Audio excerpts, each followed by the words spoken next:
musuh-musuh Allah ngerti dengan hal semacam ini, sehingga tujuan mereka itu adalah memecah belah antara umat Islam satu sama lain.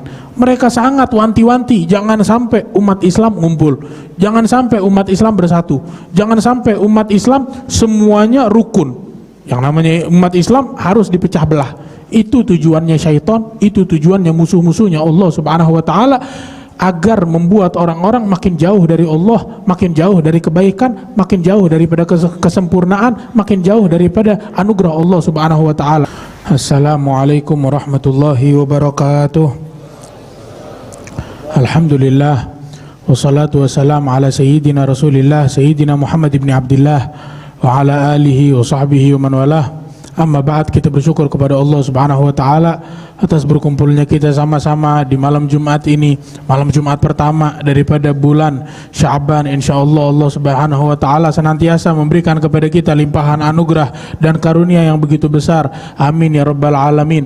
Apalagi khususnya bulan ini adalah bulan di mana kita dianjurkan untuk banyak salawat kepada baginda Nabi besar Muhammad, karena di bulan ini turun firman Allah Subhanahu wa taala, innallaha wa malaikatahu yusalluna 'alan nabi ya ayyuhalladzina amanu sallu 'alaihi wa sallimu taslima.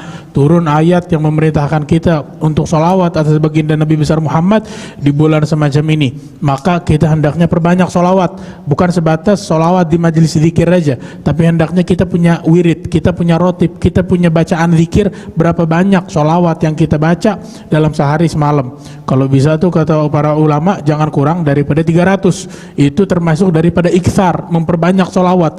Minimal memperbanyak sholawat itu kata para ulama 300. Itu minimal daripada memperbanyak. Dan orang yang memperbanyak sholawat itulah orang yang nanti akan dekat dengan Nabi besar Muhammad sallallahu alaihi wasallam. Aqrabukum minni majlisan yaumal qiyamah aktsarukum alayya shalah. Yang paling dekat dengan saya tempat duduknya di hari kiamat, kata Rasulullah, adalah orang yang paling banyak sholawatnya kepada saya. Tadi kita dengar apa yang disampaikan oleh Al-Ustaz Mustafa Ismail, apa yang disampaikan oleh Al-Habib Alwi tentang bagaimana kita menjadi muslim yang baik dalam menjaga anggota tubuh kita, khususnya lisan kita. Apa yang tadi dijelaskan oleh Imam Abdullah bin Ali Al-Haddad dalam kitabnya An-Nasaihid Diniyah, terdapat suatu mau'izah, terdapat suatu pelajaran untuk kita agar kita menjaga lisan kita daripada hal yang dimurkai oleh Allah Subhanahu wa taala, yaitu namimah.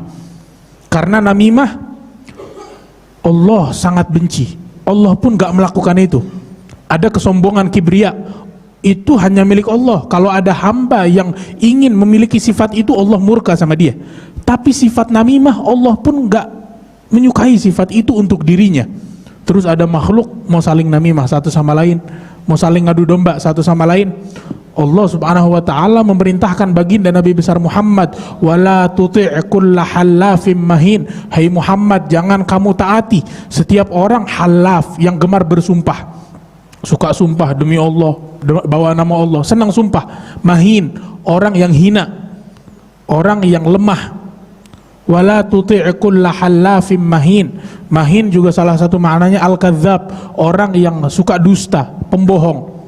Hammazim masya'im binamim, orang yang suka mengisyaratkan untuk merendahkan dengan matanya, dengan perbuatannya. Dia saling sama temannya, saling hamaz, saling mengisyaratkan untuk merendahkan orang yang tertentu yang dimaksud. Hammaz, masya'in binamim, bukan hammazin namim.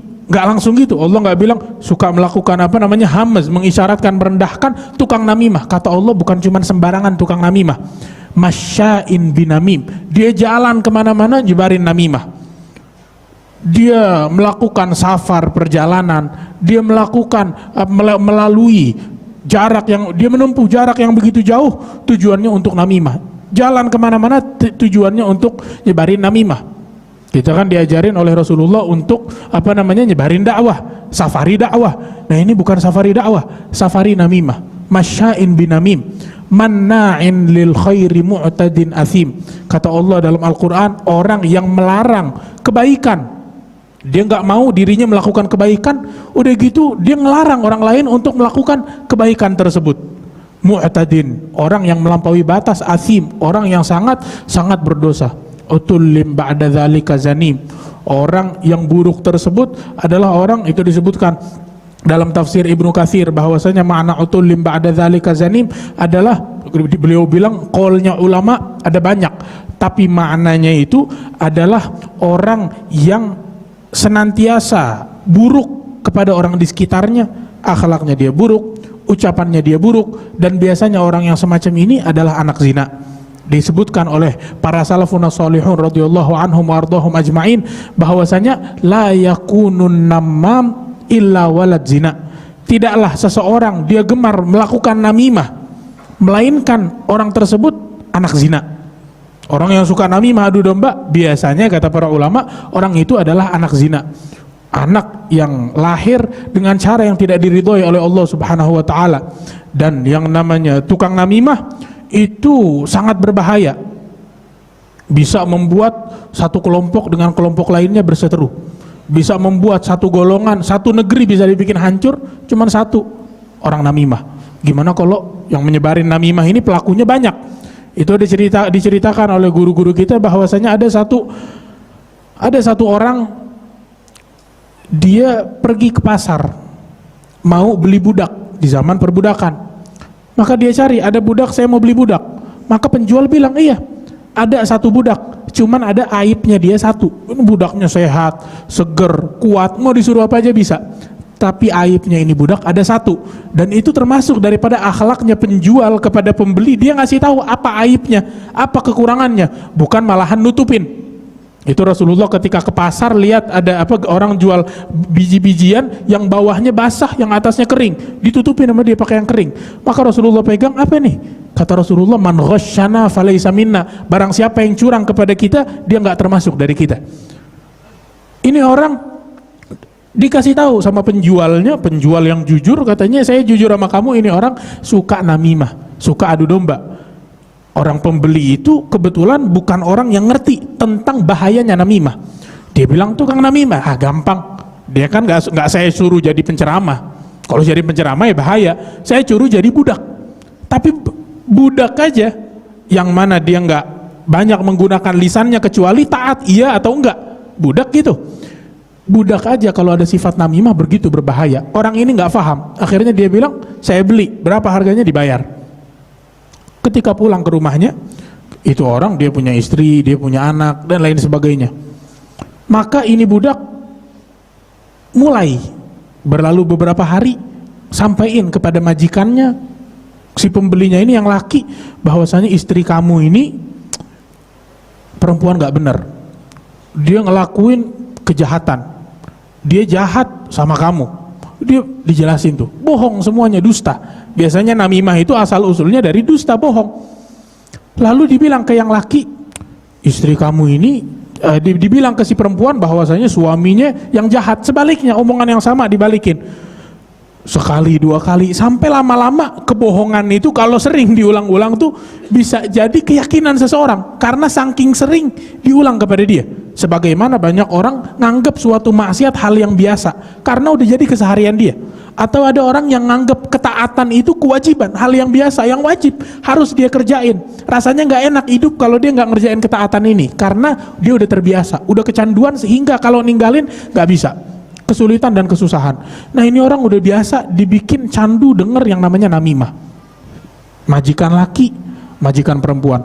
Terus si budak itu bilang kepada majikan laki, nih kamu tahu istri kamu malam ini bakal bunuh kamu.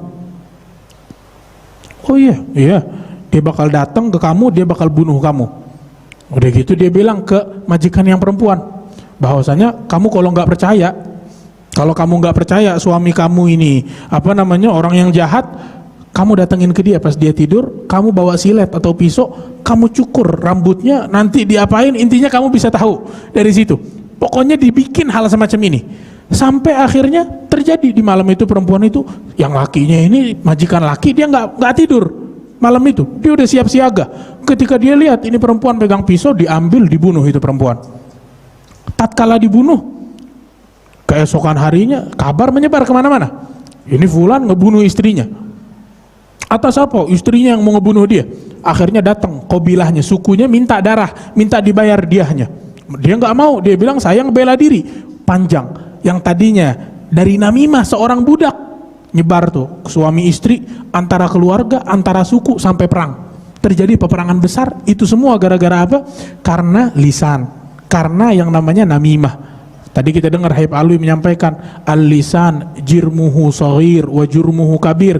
Bentuknya kecil, lidah itu kecil banget, tapi bahayanya sangat-sangat berbahaya, begitu besar dan begitu dahsyat. Makanya Rasulullah udah wanti-wanti kita yang beriman, barang siapa yang beriman kepada Allah dan hari kiamat, hari akhir, falyaqul khairan aw liyasmut, hendaknya dia berucap yang baik. Kalau nggak ada hal yang baik yang bisa diucapkan, maka hendaknya dia diam. Karena kalau misalkan seseorang dia ngucap ucapan-ucapan yang buruk, dia ngebahayain dirinya dia. Dan kebanyakan penghuni neraka orang-orang yang salah ucap, orang-orang yang keseleo sama lidahnya sendiri, kesandung sama lidahnya sendiri, sehingga dia jatuh. Dia menjatuhkan dirinya sendiri, semua karena lidah. Sehingga teman-teman yang dimuliakan Allah Subhanahu wa taala, penting bagi kita untuk menjaga lisan kita, menjaga lidah kita. Dan di dalam hadis Nabi besar Muhammad sallallahu alaihi wasallam bersabda, la yadkhulul jannata qattat, tidak akan masuk ke dalam surga orang yang suka ngadu domba. Tukang ngadu domba nggak akan masuk ke dalam surga. Bahkan di dalam hadis lainnya Rasulullah sallallahu alaihi wasallam beliau bersabda, innan namimah wal hiqd finnar, sesungguhnya namimah, tukang namimah dan higit, kebencian, namimah dan kebencian itu di dalam api neraka. Orang yang ngelakuin namimah masuk neraka, dan orang yang melakukan higit, ada rasa dengki kepada sesama muslim, masuknya juga ke dalam api neraka. Terus kalau orang ada dua-duanya gimana? Kata Rasulullah, la yajtami'ani fi qalbi muslim, dua hal ini nggak akan berkumpul di hati muslim. Kalau ada satu orang di dalam hatinya ada namimah, ada higit, kebencian kepada sesama muslim, suka namimah, Rasulullah bilang ini nggak ngumpul di dalam hati muslim. Loh, kalau ngumpul gimana? Ya bukan muslim, jauh dari sifat Islam, jauh daripada perangai muslim. Al-muslim man salimal muslimuna min lisanihi wa yadihi. Muslim adalah muslim yang menjaga, yang mana muslim lainnya aman dari gangguan tangan dan lisannya. Al-muslim akhul muslim, muslim sama muslim itu saudara. La yadhlimuhu, jangan dia zalimin, wa la yakhdhuluhu, jangan dia hinakan, dan lain sebagainya. Sampai Rasulullah SAW sebut di dalam hadis tersebut juga, Rasulullah mengajarkan sibabul muslim fusuq wa qitaluhu kufur, mencaci maki umat Islam satu sama lain adalah suatu kefasikan, dan juga memerangi satu sama lain adalah suatu kekufuran. Teman-teman yang dimuliakan Allah Subhanahu wa taala, musuh-musuh Allah ngerti dengan hal semacam ini, sehingga tujuan mereka itu adalah memecah belah antara umat Islam satu sama lain. Mereka sangat wanti-wanti, jangan sampai umat Islam ngumpul, jangan sampai umat Islam bersatu, jangan sampai umat Islam semuanya rukun. Yang namanya umat Islam harus dipecah belah. Itu tujuannya syaitan, itu tujuannya musuh-musuhnya Allah Subhanahu wa taala, agar membuat orang-orang makin jauh dari Allah, makin jauh dari kebaikan, makin jauh daripada kesempurnaan, makin jauh daripada anugerah Allah Subhanahu wa taala. Tapi kalau kita semuanya ngumpul sama-sama, kita bersatu, kita saling memaafkan satu sama lain, maka ampunan dari Allah Subhanahu wa taala enggak diragukan lagi, bakalan Allah turunkan kepada kita. Innallaha la yughayyiru ma biqaumin hatta yughayyiru ma bi anfusihim. Allah enggak akan merubah keadaan suatu kaum sampai mereka sendiri yang merubah keadaan mereka satu sama lain. Dan Al-Imam Abdullah bin Alwi Al-Haddad di sini juga menjelaskan, kata beliau, termasuk daripada namimah yang paling berbahaya adalah mengadu domba antara rakyat dengan pemimpinnya, antara bawahan dengan atasannya, sehingga dengan tujuan ngambil manfaat, dengan tujuan ngambil harta, ngambil dunia, ngerampas hak-hak yang bisa dia ambil. Kalau terjadi perselisihan antara rakyat dengan atasan, antara pejabat dengan bawahannya, sehingga itu termasuk daripada hal-hal yang tidak diridhoi oleh Allah Subhanahu wa taala. Dan orang yang melakukan namimah, suatu saat bakalan ada orang yang melakukan namimah terhadap dia. Dia ngelakuin namimah, adu domba, contoh antara rakyat sama pemimpin. Suatu saat bakalan ada orang ngadu domba antara dia sama bawahannya lagi. Dia adu domba terus menerus dan gak ada habisnya. Sifat buruk itu nyebar satu sama lain. Dan Rasulullah SAW itu menjelaskan kepada kita dalam banyak hadis tentang hal tersebut.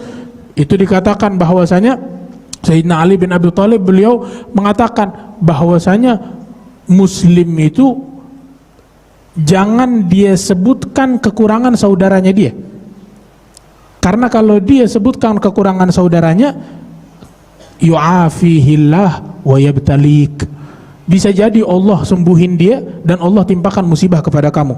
Kita lihat berapa banyak kejadian di zaman kita, yang ini bercerai, yang ini begini, yang ini begitu. Terus orang-orang bukannya gimana-gimana ngomongin tentang hal-hal yang gak ada urusannya sama mereka, yang gak penting buat mereka. Min husni islamil mar'i tarkuhu ma la ya'ni, termasuk kebaikan keislaman seseorang dia tinggalin sesuatu yang gak penting buat dia, tapi dia terjerumus dalam hal tersebut, ujung-ujungnya dia juga kena dan makin tersebar. Tapi kalau misalkan hal semacam itu dibiarkan, gak usah dibahas, ditutup pintunya, maka Allah subhanahu wa ta'ala akan berubah keadaan kita menjadi lebih baik lagi, merubah keadaan kita menjadi lebih mulia lagi. Dan Rasulullah menyebutkan di dalam hadisnya, seorang budak itu hendaknya kasih uzur, maafin. Kamu cari alasan buat budak kamu sendiri. Berapa kali ya Rasulullah dalam sehari?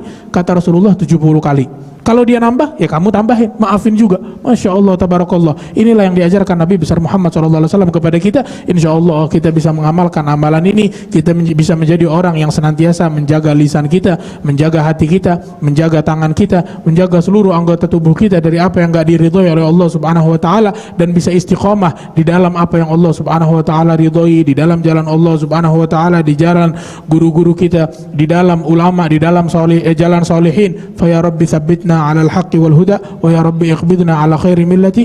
Sallallahu ala sayyidina Muhammad an nabiyil ummi wa ala alihi wa sahbihi wasallam. Walhamdulillahi rabbil alamin.